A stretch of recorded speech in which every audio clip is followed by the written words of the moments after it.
തികച്ചും നീതിപൂർവകമായ ആവശ്യങ്ങൾക്ക് വേണ്ടി ആശാവർക്കർമാർ നടത്തുന്ന സമരം 60 ദിവസം ആവുകയാണ്.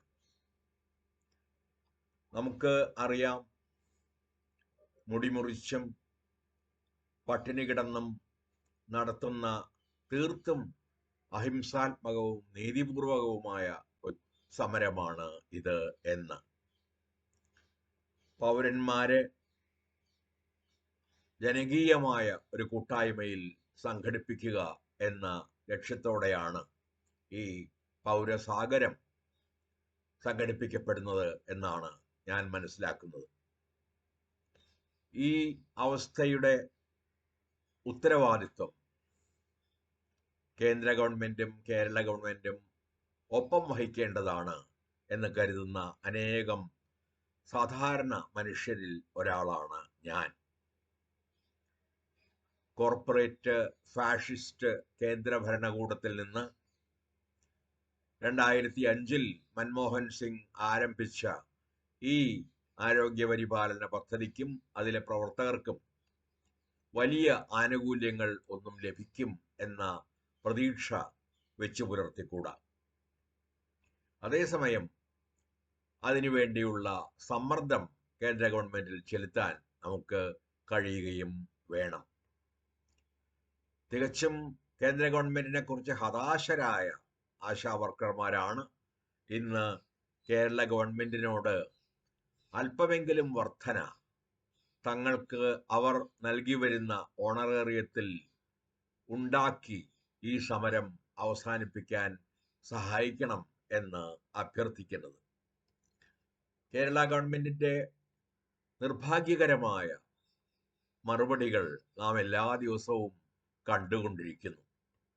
അത് പലതരത്തിൽ നിർഭാഗ്യകരമാണ്. എങ്കിലും ഒരു ഇടതുപക്ഷ ഗവൺമെന്റിന്റെ ഭാഗത്തു നിന്നുണ്ടാകുമ്പോൾ അത് അങ്ങേയറ്റം അപലപനീയം തന്നെ ആയി മാറുന്നു. ഇതൊരു കേന്ദ്ര പദ്ധതിയാണ് എന്നതാണ് ഒന്നാമത്തെ മറുപടി. അതുകൊണ്ട് ഡൽഹിയിൽ പോയി സമരം ചെയ്യൂ എന്നാണ് ഈ ഹതാശകളായ ഹതഭാഗ്യരായ ആശാവർക്കർമാരോട് നമ്മുടെ ഗവൺമെന്റ് പറയുന്നത്. പക്ഷെ ആരാണ് ഓണറേറിയം നൽകുന്നത്? ഇതേ ആളുകൾ പറയുന്നു ഓണറേറിയം 7000 രൂപ വരെ വർദ്ധിപ്പിച്ചത് കേരളത്തിലെ സർക്കാർ ആണ് എന്ന്. എങ്കിൽ എന്തുകൊണ്ട് അവർക്ക് ഒരു ചെറിയ വർധന കൂടി നൽകി ഈ ഓണറേറിയം കൂട്ടി നൽകി ഈ സമരം അവസാനിപ്പിച്ചുകൂടാ? നമുക്കറിയാം, കേരളം എല്ലാ തരത്തിലും ജീവിത ചിലവുകൾ കൂടിയ ഒരു സ്ഥലമാണ്. ഒരു തൊഴിലാളിക്ക്, വിശേഷിച്ചും ഒരു ആൺ തൊഴിലാളിയാണെങ്കിൽ 1000 രൂപയെങ്കിലും കൂലി കേരളത്തിലെമ്പാടും തന്നെ ഉണ്ട്. അത്തരമൊരു സ്ഥലത്ത് വളരെ നിസ്സാരമായ ഒരു ഓണറേറിയം നൽകിക്കൊണ്ട് ഈ സമരത്തിന് കാരണക്കാർ ആവുക എന്ന കാര്യമാണ് കേരള ഗവൺമെന്റ് ചെയ്തിട്ടുള്ളത്. കാരണം ആ തൊഴിലാളികൾക്ക് പോലും ഒരു സമയനിഷ്ഠയുണ്ട്. ഒരു പ്രത്യേക സമയം മുതൽ പ്രത്യേക സമയം വരെയാണ് അവർ ജോലി ചെയ്യുന്നത്. എന്നാൽ ഈ ആശാവർക്കർമാരാകട്ടെ യാതൊരു സമയനിഷ്ഠയുമില്ലാതെ ഏത് സമയത്ത് വിളിച്ചാലും സഹായം ലഭ്യമാകുന്ന തരത്തിൽ ജോലി ചെയ്യുന്ന ആളുകളാണ്. കേരളത്തിന്റെ ആരോഗ്യരംഗത്തെക്കുറിച്ച് നാം അഭിമാനം കൊള്ളുന്നുവെങ്കിൽ അതിനുള്ള കാരണക്കാരിൽ പ്രധാനികളായ ഒരു കൂട്ടരാണ് ആശാവർക്കർമാർ എന്ന് നമുക്കറിയാം. കോവിഡ് കാലത്തുണ്ടായ എൻ്റെ അനുഭവത്തിൽ നിന്ന് തന്നെ എനിക്കത് പറയാൻ കഴിയും. ആ കാലത്ത് ഞാൻ കേരളത്തിലായിരുന്നു.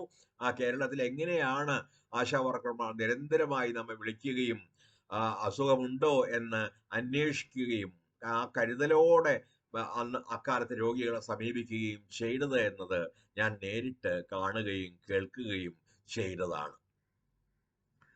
ഇവർ സ്ത്രീകളാണ് എന്ന കാര്യം പോലും ഈ സമരത്തിൽ പരിഗണിക്കപ്പെടുന്നില്ല എന്നത് വളരെയധികം വേദനിപ്പിക്കുന്നു. അതിദയനീയമായ അവസ്ഥയിൽ ആത്മഹത്യയുടെ വക്കിൽ എന്ന് പറയുന്നത് പോലെ കഴിയുന്ന മനുഷ്യരാണ് ഇവർ. അതേസമയം തങ്ങൾ ആത്മഹത്യ ചെയ്യുകയില്ലെന്നും തങ്ങൾക്ക് നീതി കിട്ടുന്നതിന് വേണ്ടി അവസാനം വരെ പൊരുതുമെന്നും പ്രഖ്യാപിക്കാനുള്ള ആന്തരികമായ കരുത്തുള്ള മനുഷ്യർ കൂടിയാണ് ഇവർ. അതുകൊണ്ട് തന്നെ ഈ സ്ത്രീകൾ എന്ന നിലയിലും തൊഴിലാളികൾ എന്ന നിലയിലും ആരോഗ്യരംഗത്തിന് ഏറ്റവും വലിയ സംഭാവന കേരളത്തിൽ നൽകിയ ആളുകൾ എന്ന നിലയിലും ഈ ആശാവർക്കർമാരുടെ വേതനം അഥവാ ഓണറേറിയം നിശ്ചയമായും വർദ്ധിപ്പിക്കേണ്ടതുണ്ട്. കാരണം ആശാവർക്കർമാരുടെ പരിശീലനവും നിയമനവും അവരുടെ പ്രവർത്തന മേഖലയും അവരുടെ പ്രതിഫലവും നിശ്ചയിക്കാനുള്ള അവകാശം ആദ്യം മുതൽ 2005 പദ്ധതി ആരംഭിച്ച കാലം മുതൽ തന്നെ സംസ്ഥാന സർക്കാരുകൾക്ക് ഉള്ളതാണ്. അതിൽ നിന്ന് ഏതെങ്കിലും തരത്തിലുള്ള ക്ഷമാപണം പറഞ്ഞ് രക്ഷപ്പെടാൻ ശ്രമിക്കുന്നത് ഒട്ടും തന്നെ സത്യസന്ധമല്ല, ഒരു ഇടതുപക്ഷ സർക്കാരിന് അല്പം പോലും ഭൂഷണവും അല്ല. അവകാശം പോലും ചോദിക്കാൻ അവകാശമില്ലാത്ത അഭയാർത്ഥികളാണോ ഈ ആശാവർക്കർമാർ? ആരോഗ്യ മേഖലയുടെ ഒരു അവശ്യ ഘടകമല്ലേ അവർ? ആരോഗ്യരംഗത്ത് പ്രവർത്തിക്കുന്ന എല്ലാവരും അവരോട് ഇപ്പോൾ ഐക്യദാർഢ്യം പ്രഖ്യാപിക്കേണ്ടതില്ലേ? അത് ഡോക്ടർമാരാകട്ടെ, മറ്റ് നഴ്സുമാരാകട്ടെ, ആരോഗ്യരംഗത്ത് പ്രവർത്തിക്കുന്ന ഇതര ജോലിക്കാരോ ഉദ്യോഗസ്ഥരോ ആവട്ടെ, അവരെല്ലാവരും തന്നെ ആശാവർക്കർമാരുടെ ഐക്യദാർഢ്യം പ്രഖ്യാപിക്കും എന്ന് ഞാൻ നിശ്ചയമായും വിശ്വസിക്കുന്നു. കേരള ഗവൺമെന്റ് പലപ്പോഴും ഉയർത്തിക്കാണുന്ന മറ്റൊരു വാദം 1% തൊഴിലാളികൾ മാത്രമാണ് സമരം ചെയ്യുന്നത് എന്ന്. ഇത് നുണയാണ്. അതോടൊപ്പം തന്നെ പറയേണ്ടതാണ്, ശരിയാണ്, ഇവർ ഒരു ന്യൂനപക്ഷമാണ് എന്ന് നിങ്ങൾക്ക് പറയാം. കാരണം ഭരിക്കുന്ന കക്ഷിയുടെ തൊഴിലാളി യൂണിയൻ ഭരിക്കുന്ന കക്ഷിക്കെതിരെ സമരം ചെയ്യുന്ന ഒരു കാലം ഉണ്ടായിരുന്നു കേരളത്തിൽ. അത് നമുക്ക് മറന്നു പോകരുത്. ഭരണവും സമരവും എന്ന EMS മുന്നോട്ട് വെച്ച മുദ്രാവാക്യം വളരെ കാലം കേരളത്തിൽ കമ്മ്യൂണിസ്റ്റ് പാർട്ടിയുടെ ഏറ്റവും പ്രധാനപ്പെട്ട മുദ്രാവാക്യങ്ങളിൽ ഒന്നായിരുന്നു. പക്ഷേ അധികാരം ആ മുദ്രാവാക്യത്തെ നിശബ്ദമാക്കിയിരിക്കുന്നു. അതുകൊണ്ടാണ് ഇന്ന് ഒരു ന്യൂനപക്ഷത്തിന് ഈ എല്ലാവരുടെയും അവകാശങ്ങൾക്ക് വേണ്ടി, അവർ സമരം ചെയ്യുന്ന അവരുടെ മാത്രം അവകാശങ്ങൾക്ക് വേണ്ടിയല്ല, എല്ലാ ആശാവർക്കർമാരുടെയും അവകാശങ്ങൾക്ക് വേണ്ടി ഇന്ന് രംഗത്ത് ഇറങ്ങേണ്ടി വന്നിരിക്കുന്നത്. അതേസമയം അവരൊരു ന്യൂനപക്ഷമാണ് എന്ന വാദം ഇന്നത്തെ ഹിന്ദുത്വവാദികളെ പൂർണ്ണമായും അനുസ്മരിപ്പിക്കുന്നതാണ്. കാരണം ജനാധിപത്യത്തിന്റെ യഥാർത്ഥ നിർവചനം ന്യൂനപക്ഷത്തിന് എത്രമാത്രം നീതി ലഭിക്കുന്നുണ്ട്, അവർക്ക് എന്ത് പരിഗണന ലഭിക്കുന്നുണ്ട്, വികസന പദ്ധതികൾ കൊണ്ട്, പുരോഗതി എന്ന് പറയപ്പെടുന്ന സാമ്പത്തികമായ മുന്നേറ്റം കൊണ്ട് എന്ത് തരത്തിലാണ് ന്യൂനപക്ഷത്തിന് ഗുണം ലഭിക്കുന്നത് എന്നതാണ് ജനാധിപത്യത്തിന് ഏറ്റവും പ്രധാനമായ ഒരു മാനദണ്ഡം എന്ന് റാക് റാൻസിയെ മുതൽ ജവഹർലാൽ നെഹ്റു വരെയുള്ള അനേകം ചിന്തകരും ഭരണാധികാരികളും ആവർത്തിച്ച് പറഞ്ഞിട്ടുണ്ട്. അതുകൊണ്ട് അവർ ഒരു ന്യൂനപക്ഷമാണ് എന്നത് ഒരു വാദമേയല്ല, അല്പം പോലും അതൊരു ഇടതുപക്ഷ വാദവും അല്ല. അവരുടെ ഈ ഓണറേറിയത്തിനെ വാസ്തവത്തിൽ നമുക്ക് വേതനം എന്ന് തന്നെ വിളിക്കുന്നതിൽ തെറ്റില്ല എന്ന് പറയാം. കാരണം 1500-2000 രൂപ അവർക്ക് ഇൻസെന്റീവ് എന്ന നിലയിലാണ് കേന്ദ്ര ഗവൺമെന്റ് നൽകുന്നത്. അപ്പോൾ അടിത്തട്ടിലെ മനുഷ്യർ, പ്രത്യേകിച്ചും സ്ത്രീകൾ, തൊഴിലാളികൾ ഒരു സമരവുമായി, പ്രക്ഷോഭവുമായി ഉയർന്നു വരുമ്പോൾ അവരുടെ ശബ്ദം കേൾക്കുക എന്നത്, അതിനോട് കേവലമായ മാനുഷികതയോടെ പ്രതികരിക്കുക എന്നത് ഇടതുപക്ഷത്തിന്റെ പ്രാഥമികമായ ഒരു ധർമ്മമാണ് എന്ന് ഞാൻ കരുതുന്നു. ഈ സമരം നടത്തുന്നത് ഏതെങ്കിലും ഫാസിസ്റ്റ് പാർട്ടിയോ അല്ലെങ്കിൽ ഇടതുപക്ഷ വിരുദ്ധ കക്ഷിയോ അല്ല, നേരെ മറിച്ച് ഒരു ചെറിയ ഇടതുപക്ഷ കക്ഷിയായ SUCI ആണ് എന്ന കാര്യവും ഇവിടെ ശ്രദ്ധിക്കേണ്ടതുണ്ട്. അതുകൊണ്ട് ഒരു ഇടതുപക്ഷ സമരത്തെ ഒരു ഇടതുപക്ഷ സർക്കാർ അടിച്ചമർത്തുന്നു എന്ന വിചിത്രമായ അവസ്ഥയാണ് കേരളത്തിൽ സംജാതമായിരിക്കുന്നത്.